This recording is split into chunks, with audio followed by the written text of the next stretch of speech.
Boa tarde, deputada Fatinha, presidente dessa sessão. Boa tarde, demais deputados, deputadas e a todos que nos assistem na TV Alerj. Em 21 de março de 1960, o apartheid sul-africano provocou uma grande tragédia. Naquela ocasião, foram mortas 69 pessoas e quase 200 ficaram feridas num episódio que ficou conhecido como o Massacre de Sharpeville. A ONU, a Organização das Nações Unidas, considera essa data de 21 de março como o Dia Internacional da Eliminação da Discriminação Racial. Por isso, nesse mês de março, ativistas dos diferentes movimentos de combate ao racismo, de movimentos negros, marcam os 21 dias de luta contra a discriminação racial, período que vai do dia 6 ao dia 27 de março. São os dias de ativismo contra o racismo. Isso acontece em várias cidades do Brasil, inclusive aqui no Rio de Janeiro. É muito importante a gente falar sobre o racismo no Brasil, porque esse é um elemento estruturante da nossa sociedade. Uma sociedade que se fundou com seus traços atuais, tendo como uma de suas bases o trabalho escravizado, onde uma parcela da população era através da força dominada e obrigada a trabalhar para uma outra parcela. A ideologia que ainda domina a nossa sociedade faz com que o racismo seja permanentemente reprodutor de desigualdades. Os salários mais baixos são os dos negros, especialmente das mulheres negras, que chegam a receber o equivalente a 30% do trabalho de um homem para desempenhar os mesmos papéis. O tempo de consulta que os médicos dão a uma mulher negra é menor do que o tempo de consulta com uma mulher branca. O racismo institucional na área da segurança pública é generalizado.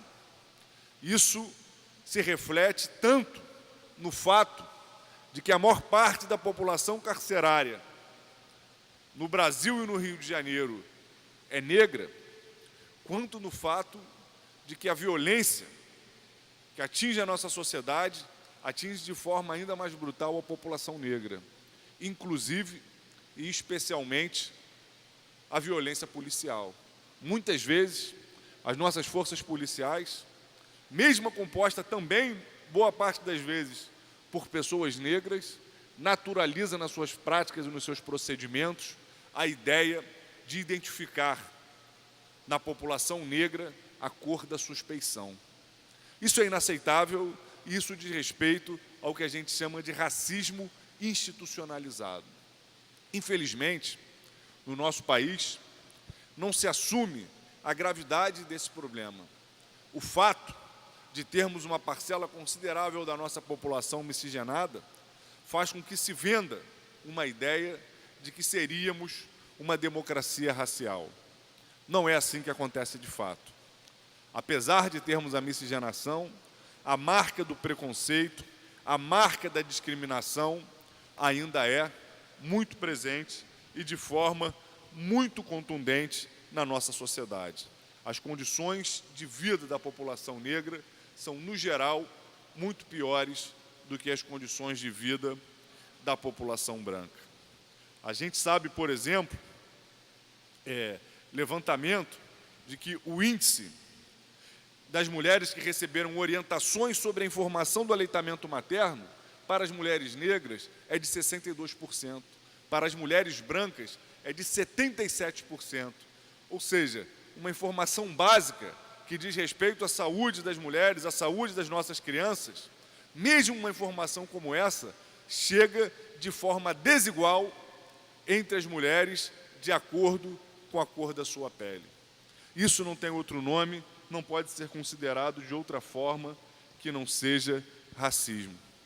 De acordo com dados de 2013, divulgados pela Organização Internacional do Trabalho, mais de 93% das crianças e adolescentes envolvidos em trabalhos domésticos no Brasil são meninas negras. Repito, 93% dos casos de trabalho doméstico infantil diz respeito a meninas negras.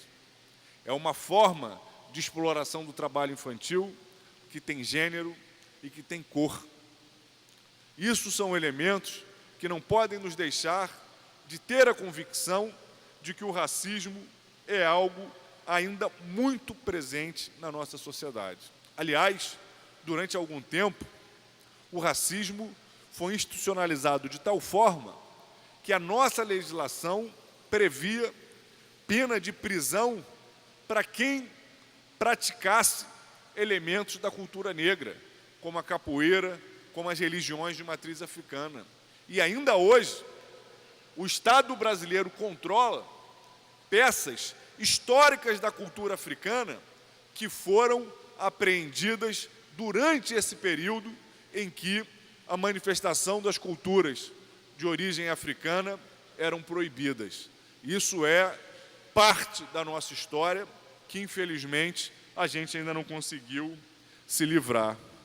A gente recentemente assistiu a uma polêmica relacionada à senhora Adriana Anselmo, esposa do ex-governador Sérgio Cabral, que teve concedido um benefício que deveria atender a todas as mulheres encarceradas, de que, tendo filhos com até 12 anos, pudessem ter condições de estar em prisão domiciliar para acompanhar os seus filhos, caso os pais estivessem ausentes ou também encarcerados. Acabou que essa decisão foi revogada, mas o revogamento dessa decisão não esconde a condição que milhares de mulheres estão submetidas no Brasil de estarem no cárcere e não terem seus direitos respeitados.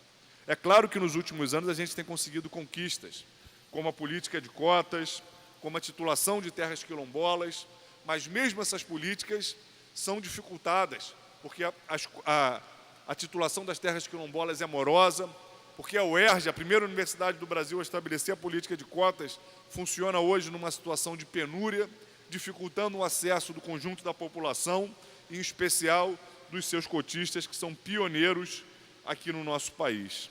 Então, não dá para a gente pensar que o racismo não existe.